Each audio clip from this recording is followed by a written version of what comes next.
Yeah, there we go. Welcome back to Stream of Thoughts, where, well, the only thing that's consistent is kind of just general game reviews. Well, not reviews, I wouldn't say. Descriptors, maybe? Something like that. Well, let's get started.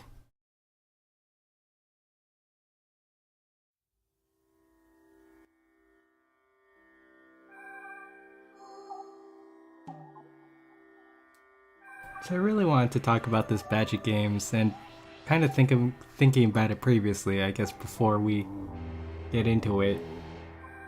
I'm not really here to kind of react to games or, yeah,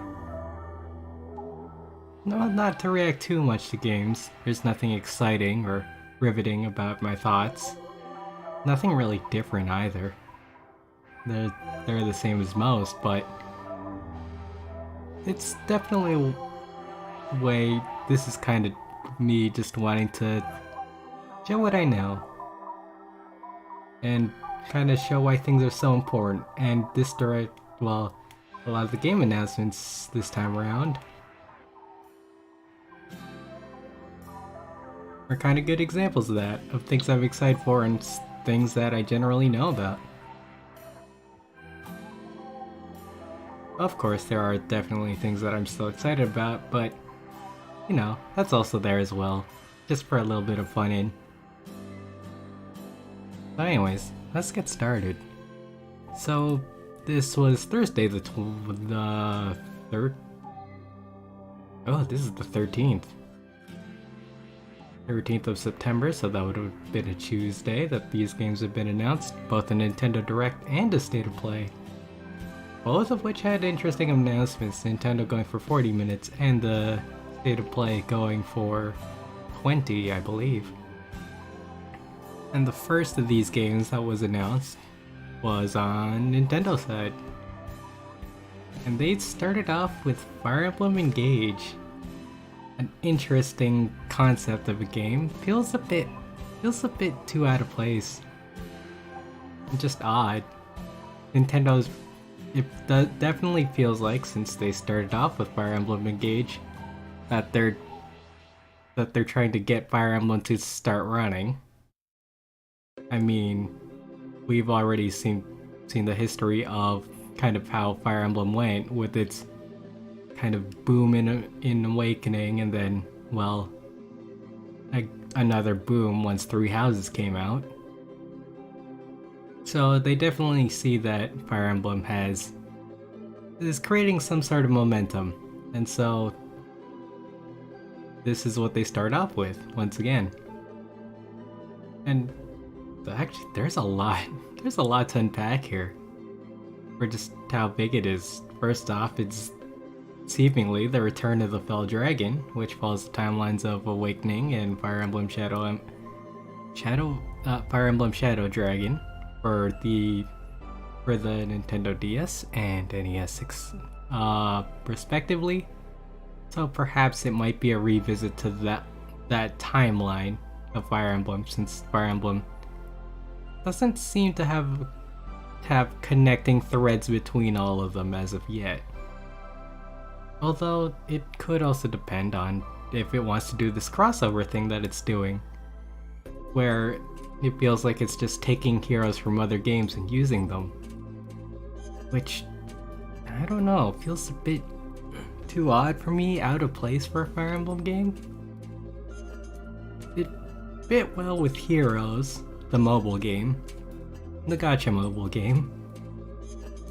But for it to embark in a Fire Emblem-esque story kind of feels a bit out of place and, I don't know, a bit too fan servicey. I guess that is just the nature of sequels. Well, or just following games. And I mean, Fire Emblem's no stranger to doing this in DLCs, well, in the form of DLCs. It's no surprise seeing past heroes pop up in those stories through use of, well, DLC, amiibo, etc. But for it to feel like a game mechanic is Intriguing. And that is actually coming out fairly soon? January 20th? So I can't wait to hear more about that and see what that is like. Excuse me.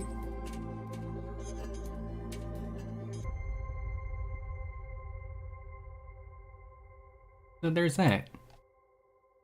Next game I want, since I'm not going to mention every game, next game that is worth noting for me was It Takes Two, coming out November 4th.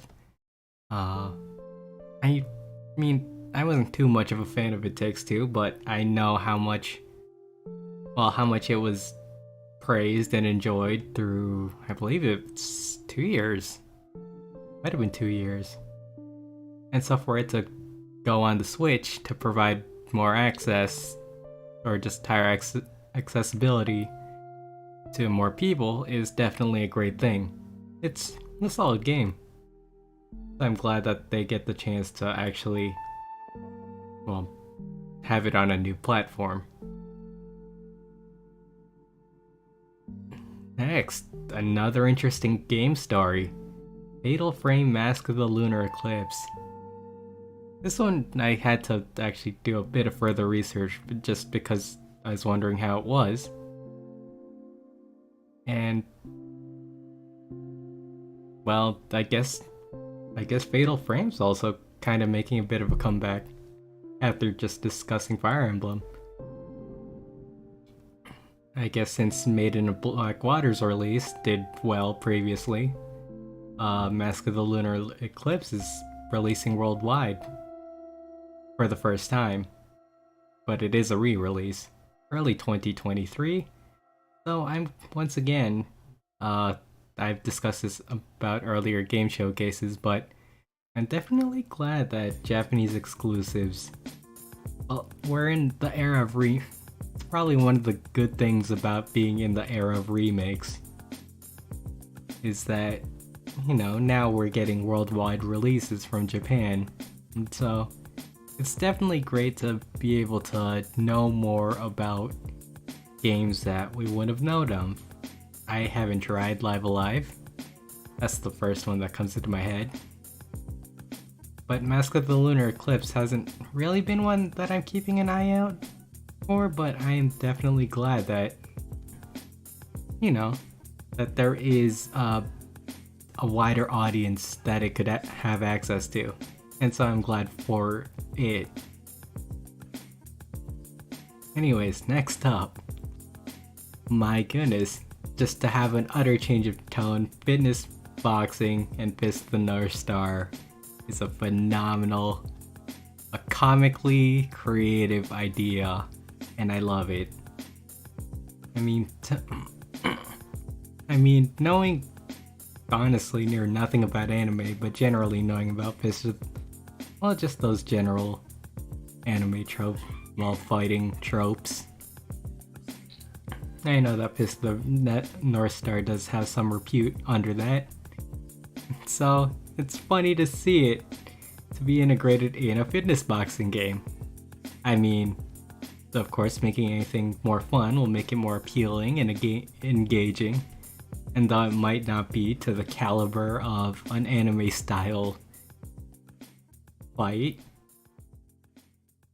I don't know, the idea is there. The idea is there, it was taken on, and I'm glad it was taken on. Don't know how well it will do, but I'm glad it was touched upon in the course of history. Next game I want to mention, Oddballers by Ubisoft. Early next year.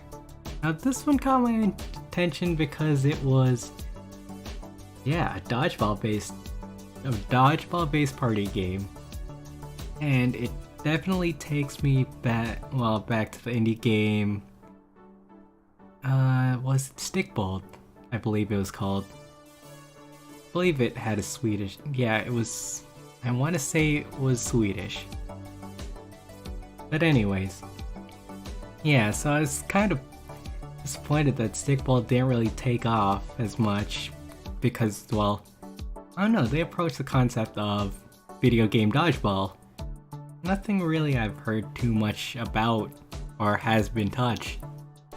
So now that, well, we have this game, as much as I almost despise the fact that it kind of overshadows Stickball, I'm glad that Ubisoft is, well, actually working on this to, well, perhaps create a bigger appeal to, well, more people. And definitely does seem more, well, more chaotic and fun as well. Next up, worth mentioning, or at least I find worth mentioning, Tunic. Tunic September 27th, so 10 days from now. I have heard from many people that Tunic is a wonderful game. Underappreciated. So once again, it's that just worth mentioning because, well, it's on a platform that'll be brought to more people, and hopefully more people will be brought to like it.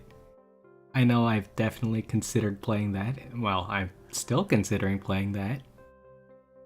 And, well, Tunic for the Switch, well, might just sell me on it.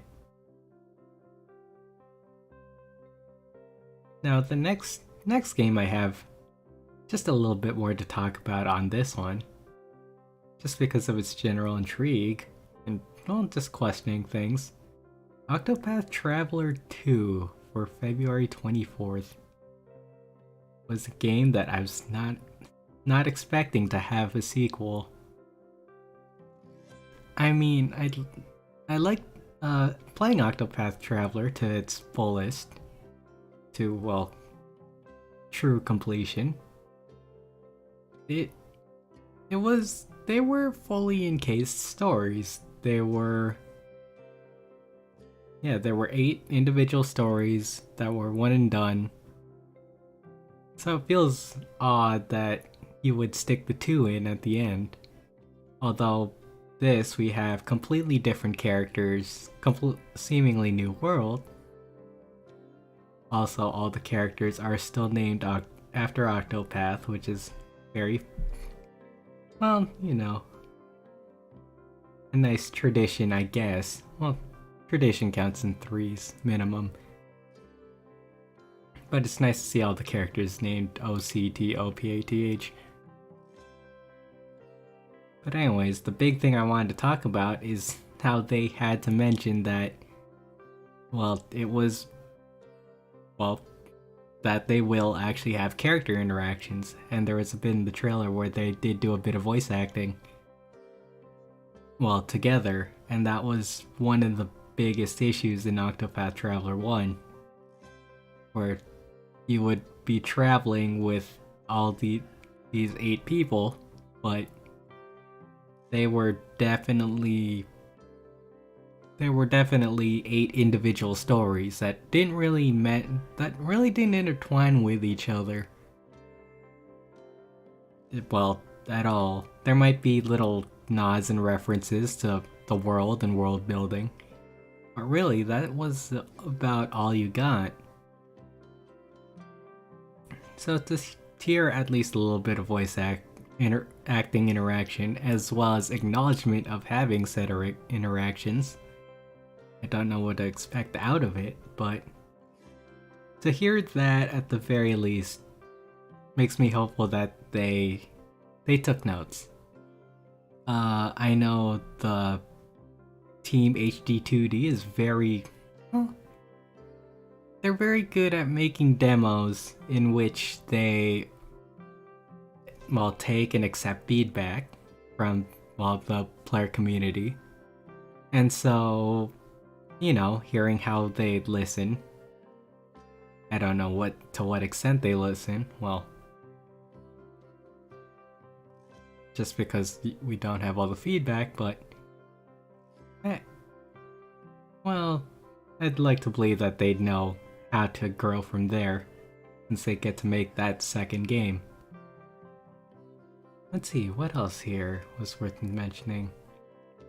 N64 Online releases was next. So throughout this year and next year, they announced that they would release the Mario parties, the first three, GoldenEye for the N64, and Pokemon Colosseum 1 and 2.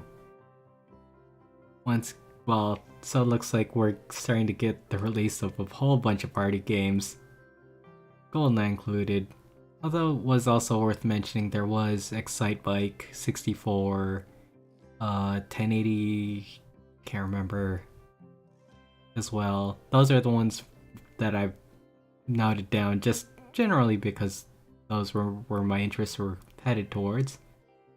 But I'm not sure about the Mario parties and Colosseums and GoldenEye. It kind of brings me to the point where, things were finicky.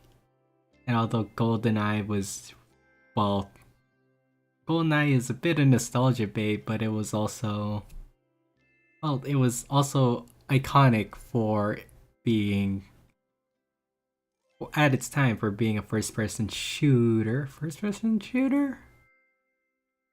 Something like that. I can't recall. It was innovative for something. But anyways, it's kind of this question of will it hold up to the test of time? Although Mario parties are always meant to be unfair and whatnot, Pokemon Colosseum will do okay. People enjoy it, I feel. Although you can't transfer Pokemon is the sole issue. At least I don't think. But that'll be it for N64 for, this year and next year. Now the next one was a bit of an interesting bit on Nintendo's part. Kind of a bit of a fall through we saw. And it was the announcement of, the advertisement of Pikmin Bloom. Which I definitely feel bad about. Pikmin Bloom released some time ago, but didn't really get good advertising or good press or a good release, so which is why we generally saw that long extended trailer on the Direct, that uncharacteristically long trailer. And so it's interesting that they had to make up for it, in the advertisement of Pikmin Bloom, because, I could believe that not a lot of people have heard of it until that moment. So I guess it was a good place to put an advertisement, but not a new announcement. Nothing really, I don't know, there wasn't really any strong points towards Pikmin Bloom. Not really much of a point, at least yet. At least compared to Pokemon Go, there's a whole bunch of things you could do with your Pokemon, but for Pikmin it's more just walking around and seeing where you go, places you've traveled, things like that. Actually, come to think of it, that does feel like a Japanese thing to do. Or just things for general, casual things. Casual, convenient things. Anyways, yes, they also announced 4 for 2023, but not much was shown. So it's only really worth mentioning. Bayonetta 3, wasn't sure if they had an announcement of the date quite yet, but October 28th. And that, it's Bayonetta 3. To think it's gone so far from being just announced, I want to say 4 years ago. But please correct me on this. This is only me going off of my memory, so I might get my release dates wrong. But to be announced 4 years ago, asterisks, to hear nothing from it, and then to hear about delays, and then to finally see it just coming within, kind of the past year. announcement to be it's finally good to see the payoff of Bayonetta 3. I look forward to that.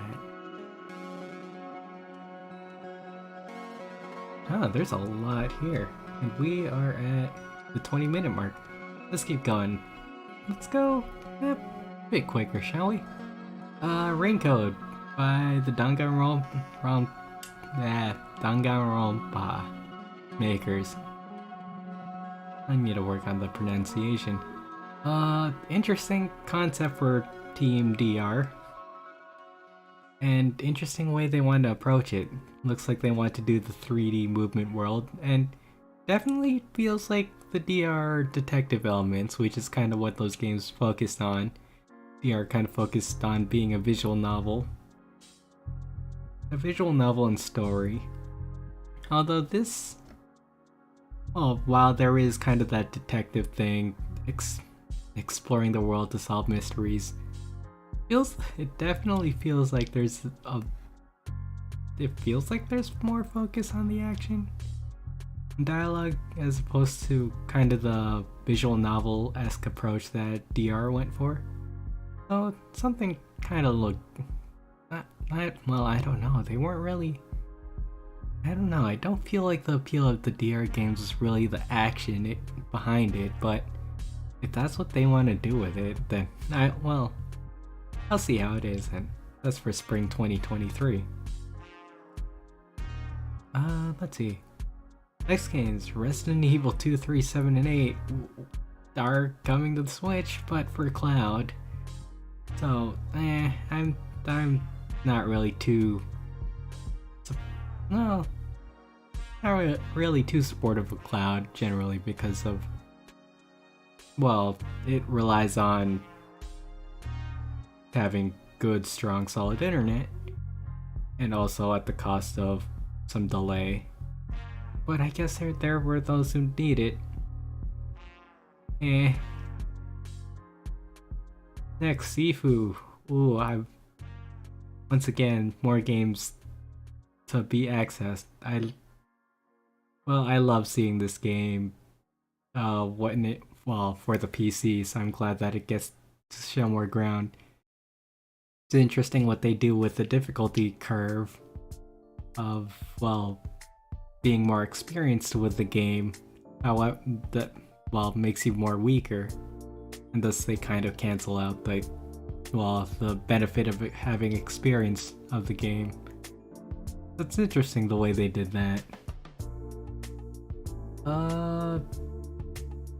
Re-releases, Tales of Symphonia. While I'm not a fan myself, I know that Symphonia is one of the big hitters of the Tales fans. And so, it's hearing that it has its remaster. Oh no, I'm not going down that hole. Well, since 2003 to early 2023, I feel that's good for a new generation. And, the last one released, I want to say is Vesperia Definitive Edition. I count that as its own just because Japanese content once again released to, the West. This is an interesting one. Kirby's Return to Dreamland. Returning to, Deluxe. Returning 2011, coming February 24th. Interesting what they wanted to change and do here. It feels very, very cel-shaded. I don't know, it felt a bit odd to me with that artistic approach. But anyways, more minigames, more Kirby. I don't know why they didn't let everyone play as Kirby in the first place. Definitely feels like a thing they should have considered. Even in the most recent one. What was it? Forgotten Land. They didn't, when considering multiplayer, they didn't allow the second player to play as Kirby. I don't know why that's been an issue, or hasn't really been brought up. Okay, finally, last announcements on the Switch. The Legend of Zelda Tears/Terrors of the Kingdom. I don't think it's been phonetically pronounced. Looking at the Japanese title, which is actually just Tears of the Kingdom in katakana, it might be Tears rather than Cheers. But that might just be me being a Japanese amateur. For me, I hope that it's actually pronounced both ways, and that or that the meaning is technically both, but they can't be said phonetically both ways. So it's both tears and tears, but you can't pronounce them as one. Just because, well, I don't know, I like the wordplay. And things aren't, well... Nobody really creates titles that are fun, well, not fun, or creatively put, such as Tears and Tears. And I could believe it to be both for this Zelda game. But once again, one thing worth noting, there isn't a lot of footage of the game coming out May 12th. Well, I guess it has some time. But for me, I don't know. That could be really good or really, really bad. Showing it could be hiding something really good or hiding something that they're behind on. I possibly suspect there... Well, no. I might suspect there may be a delay, but that's just me. But other than that, there's a slew of farm games and... Interesting? I don't know if this is an issue per se, but there's been a lot of news on constantly updating games, I guess with the way that DLC and things are working. The Mario Kart DLC announced 2 tracks, even though we don't know when, like very likely holiday. Xenoblade 3, Nintendo Switch Sports, Mario All-Stars. I don't know how I'd feel about that. Just to have, well, to be slathered in updates all over. Or if those should be kind of things that are separate, I feel. They're definitely things to be excited about, but there definitely feels like there's a marketing trick behind just update, especially with Mario Kart, where they're updating tracks for a whole 2 more years. So we're gonna see a lot of that Mario Kart DLC, kinda a la Smash Bros, just over the course of years. Anyways, that was for that. Now the last 3 games I have were from the PlayStation State of Play. As I said before, I'm not really a PlayStation fan, but you know, that doesn't mean I want to stop. Well, that doesn't mean I want to stop. I want to keep learning about it. So let's see. Well, these were the 3 games that caught my interest. Rise of the Ronin, I feel like had a very Assassin's Creed feel for a 2024 release. And as someone who kind of enjoyed the style of Assassin's Creed, I really like seeing it that way. And also just to see samurai guns, or samurai swords and muskets. An intriguing, cool idea that, honestly, I want to see them play around with it, especially in kind of that, I'd say, kind of that Assassin's Creed world. Generally, that's where I felt the Assassin's Creed from, was just the world wandering or city wandering, and just all the very cool counters and takedowns it feels. Speaking of samurai guns, Like a Dragon Ishin. Apparently, this is what... I don't know if this is true. This is just faint hearing. hearing of passersby, but Yakuza's kind of gonna approach their titles with as like a dragon. So this is more Yakuza based. Still interesting style as someone who has kind of enjoyed and reveled in seeing Yakuza and kind of just the goofiness that it goes off on. I'd love to see that. Well, I'd love to see more of that. And then finally, last but not least, this one was interesting. It hasn't really... I've seen this for the past... I'm not sure how long this game's been announced. And kind of just acknowledged it. God of War Ragnarok. I haven't really had experience with any of the past games, or it's a kind of updated game style, so I don't know where it went. But I don't know, the trailer this time around kind of sold me a bit. Just to see, well... just to see the gorgeous world, that's what sold me. The gorgeous world. My goodness. See what they did with, well, Nordic gods and whatnot. I guess that is also something that'd sell me. It's just mythology.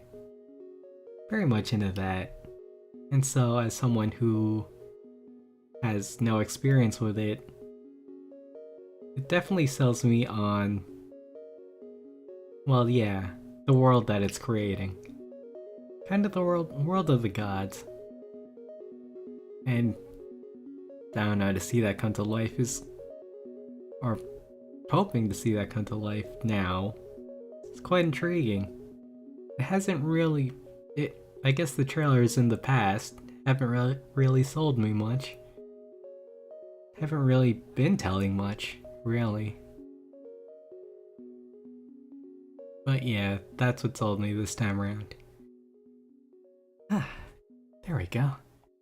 That's literally all the games I wanted to mention. There was a lot there, but there was a lot I wanted to talk about. A lot of details, a lot of things that really piqued my interest. Or piqued my talking points, I guess. And so yeah. Very, very fun to see for me. And I hope that, hey, you know, at least it shows that, you know, these games have good history, and I'm glad that they are coming out the way they are. I'm glad that, you know, if it's coming to a new platform, or if it's coming outside of Japan, or just being entirely new. No, I'm glad this the direction games are going. A bit general and vague, but sure, let's go with that. Looking forward to Tears of, I'm gonna call it Tears of the Kingdom just to be different. Also appreciated the fact that they didn't release the direct to the UK just because of, well, time relevance. But that was really fascinating to see.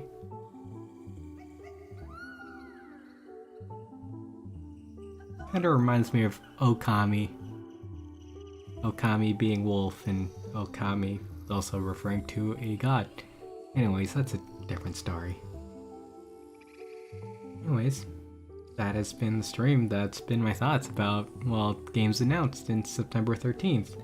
I need to remember to change the title of this because I messed up on the title of this. I put in the 15th.